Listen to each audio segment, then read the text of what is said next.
And you're very welcome back. Let's cross live now to RAF Aldergrove, where we can bring you these live shots of Air Force One having touched down, as I said, at RAF Aldergrove, US aircraft carrying the President of the United States, Joe Biden. We'll be getting lots of analysis and reaction in the next few minutes on this programme, and we'll stay with these live shots, hopefully until the point we see the President alighting the aircraft. But let's have a quick word now with Vincent Kearney, who joins us from Belfast. And Vincent, this trip described as part homecoming, part diplomacy, part politics.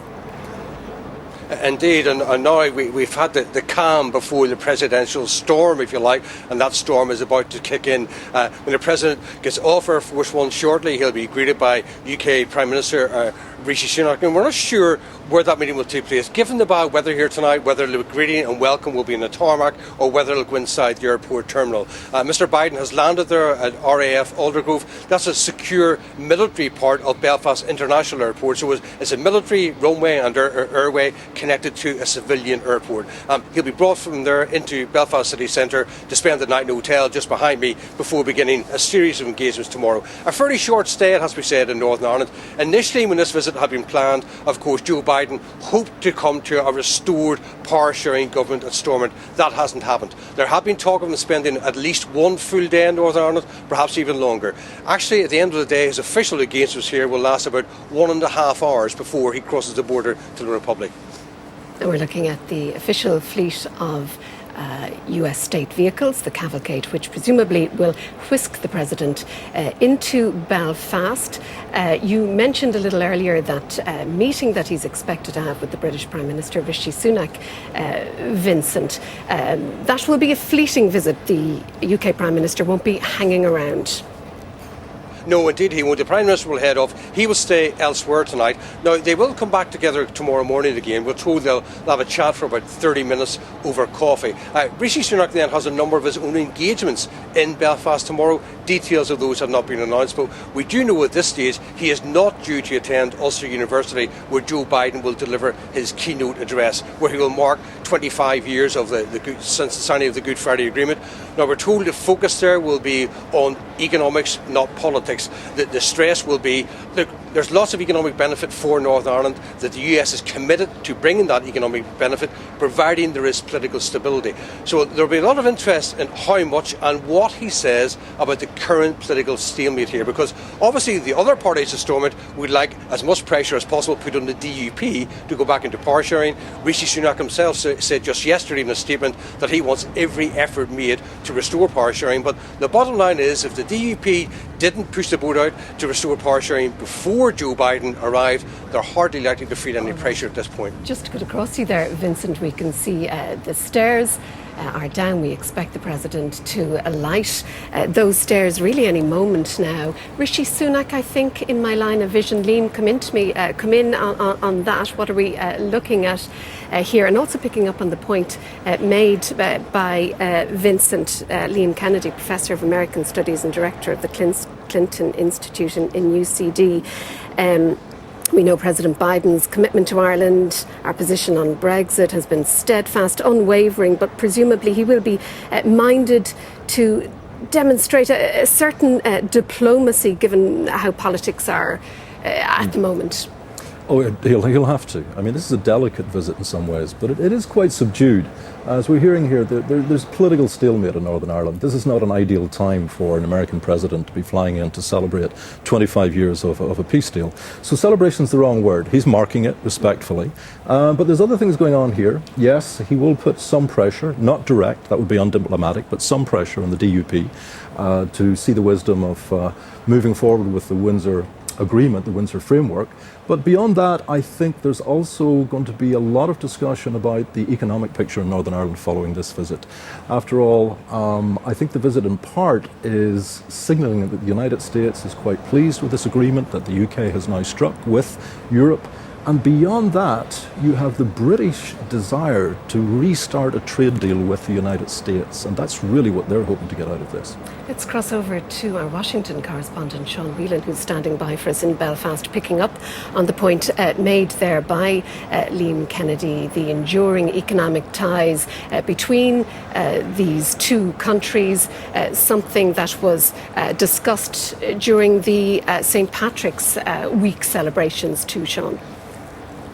Yes, Sharon, that's right. Economics very much an emphasis at the moment from the White House, talking about how peace was the primary objective of the Good Friday Agreement. But now, 25 years on, the emphasis is peace and prosperity. And that's why Joe Kennedy has been appointed as the economic special envoy to Northern Ireland, not just special envoy to Northern Ireland, on the basis that there shouldn't be new talks to be Sorry, Sean, I'm going to cut across you there. Apologies, because we're looking at shots of US President Joe Biden alighting those steps. He's about to get into his official security vehicle there. We can see he's flanked by quite the entourage. Generally, what do we know, Liam, about those who would be travelling with the President, his security detail and that? Do we know much? An immense security detail. They keep their cards close to their chest, don't they? Keep their cards close to their chest, and but yes, an immense security detail. The security surrounding this is something that will be in play, and a lot has happened before we see these scenes. An awful lot has already gone on. Arguably one of the biggest security, I think, operations in the north of Ireland for something like 10 years. So this is immense in that regard. We don't see much of it, but it's there, and it's happening every minute. And it's a real moment, isn't it, Sandra, for Northern Ireland, post-Brexit, post the protocol, now the Windsor framework, but no assembly, no executive, and the people of Northern Ireland really frustrated with where their politics is at right now. Yes, but I think the Irish government would expect that President Biden will sort of toe a delicate line during his public engagements in Northern Ireland, because he would not want to upset what is at a very delicate stage at the moment. As you mentioned, the executive is mothballed and the Assembly isn't sitting, so certainly they would not wish to cause any damage there. But it is a hugely significant visit to the Republic. It's not just the personal side, the homecoming of the most Irish US president since John F. Kennedy. I'm told that in that meeting with the Taoiseach Leo Varadkar in Farmley on Thursday, they will also discuss economic matters, the relationship between the two countries, something that is seen as a two-way relationship. It's not just about US multinationals in Ireland, it's about Irish companies in the US. They will also talk about relations between the US and the EU, very important at a time when there is war in Europe. And there will also be discussion about the regularisation of the position of Irish immigrants in America. So a lot to discuss there, and a really significant trip. And the Irish government, I think, very mindful that this may be the last trip for some time of a US president who has such strong links with Ireland. Sean, we're used to these official set pieces, these official presidential visits. This will look presumably and feel quite different. And 4 days, it's a big chunk of time, is it not? It is a big chunk of time, especially when you consider that there's nothing formal going on, in the sense that President Biden travels around the world, but mostly it's for things like G7, G20, international trade agreements, meetings, bilateral meetings with other governments like Canada recently. But here in Belfast, the only thing to turn up for is the Good Friday Agreement itself, the 25th anniversary, but there's nothing to actually see here. There is no product of that Good Friday Agreement because the Stormont institutions are suspended. Really, the most significant thing about this visit is the visit itself. The fact that the President of the United States is arriving here tonight in Belfast on a rainy Tuesday shows that he attaches a very great importance to this agreement, that the whole of the United States political and diplomatic and indeed economic establishment attaches a lot of significance to that agreement as well. They want to see it work, and he doesn't have to say to people, try and browbeat them or arm twist, just by showing up here right now to mark the fact that it's 25 years since this agreement was signed is in itself putting a little bit of pressure on people. But remember, the Biden way is not to be overt, upfront, browbeating people, he got an awful lot of legislation through the Congress, things that people didn't think were possible, things that people thought were enormous bits of legislation to get through, and he did it by quietly negotiating in the background with the key congressional leaders, and I suspect that's the same type of approach he'll take here, particularly in Northern Ireland. He's not going to start laying into people in public. We gather the journalists on Air Force One, the small group that are with the President, they were briefed on the way over that there will be some kind of meeting with the party leaders. It won't be a formal group meeting, but they will have some opportunity to engage, perhaps on a brief one-to-one basis before he does that speech tomorrow morning in Ulster University. Unfortunately, our pictures of the US President concealed there behind his official vehicle, known as the Beast, I gather. Liam, you were nodding your head there to what Sean had to say. I mean, we're dealing with a very, very astute former Secretary of State here. Well, even longer back, let's go back to the fact that in the 1990s, now President Biden sat on the Foreign Relations Committee of the Senate, and when he sat there, he really strongly pushed Bill Clinton to get involved in Northern Ireland. So this is someone who has taken the peace process seriously for a very, very, very long time, and I think that deserves some respect. I understand what Sean is saying here about the optics aren't good for this visit in a certain kind of way, but to say that there's nothing to show for the Good Friday Agreement, I can't agree with that. It brought to the end 30 years of violence, and let's understand that that's hugely important. The last thing I'd say about that from Biden's perspective is that Joe Biden's also a pragmatist. He looks at the Good Friday Agreement not through some kind of rosy or green lens. That's not what it means to him. It's not because he's Irish that he's interested.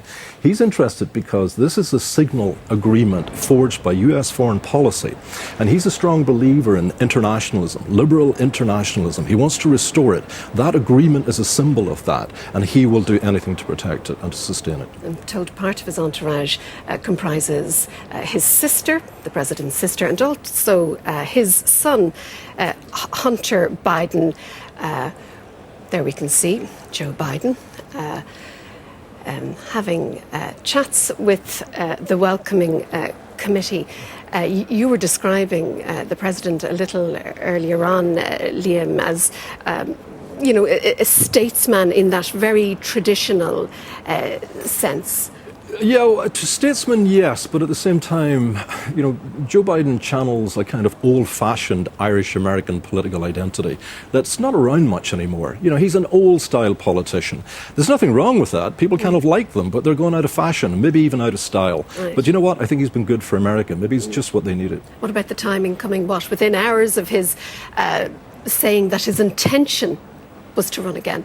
This will do no harm, presumably. This does no harm. There's no such thing as an Irish-American voting bloc. But you know what? Americans like to see their presidents well received, especially in a country like Ireland, where we have something like 30 million people in the United States of Irish heritage. This does no harm to Joe Biden back home. Right. We're looking at pictures here of the British Prime Minister taking his leave, and he's out of shot there. Presumably those pictures, Sandra, that we can expect to see on his visit to the Republic will play well to that audience at home. Yes, certainly. There is still an Irish-American vote, and as you mentioned, the President has pretty much signalled his intention now that he is going to run again. So certainly these pictures of him travelling around Ireland, visiting his old country, they should play well with the home audience. He's also, of course, going to deliver a historic address to a joint sitting of the Dáil and Seanad. That is also on Thursday, and he will meet with President Michael D. Higgins at Áras an Uachtaráin, and there will be a state dinner as well in Dublin Castle. So Thursday, I think, looking like a very particularly busy day in Dublin. What do we expect him? I don't know, do we have Sean Whelan with us? Sean, you're still with us. We don't know a lot of what he intends to say when he visits the University of Ulster. He's likely to say something about power sharing and getting the institutions back up and running, but as we were saying, he needs to toe that fairly diplomatic line. Yeah, but as Liam was saying, this is a big win for American diplomacy. And the point was made by Senator Chris Murphy in an interview I did with him recently that over the past 20 years, a lot of American politicians have come of age in an era where American foreign policy has been defined by war in Iraq, war in Afghanistan, these longest running wars in American history. This takes us back a little bit further to a time when America was very much associated with peace agreements in Northern Ireland, most particularly, of course, concerning us, but also places like Kosovo, also the Middle East peace process, a time of optimism back in the 90s. And so this reminds us that there is another way that America is involved in global leadership and trying to settle disputes in the most peaceful way possible, and with peace bringing prosperity. And we saw in those pictures Joe Kennedy, the Special Economic Envoy, he travelling as part of that group on Air Force One. He will be here to remind and emphasise that point that the Americans want to see the peace built on the political process get back on track and deliver the promises that it had come with as part of the agreement, and to help that process along. The Americans are saying we can help a bit more with the economic situation here in Northern Ireland, particularly in the light of the Windsor Framework Agreement around the Northern Ireland Protocol and dealing with the aftermath of Brexit. So they're coming with a big package of American optimism, and that's important. There we will wrap with those pictures of the President's official motorcade leaving RAF Aldergrove, making its way to Belfast city centre for the beginning of that official visit by the President of the United States to Northern Ireland, and from tomorrow afternoon to the Republic of Ireland.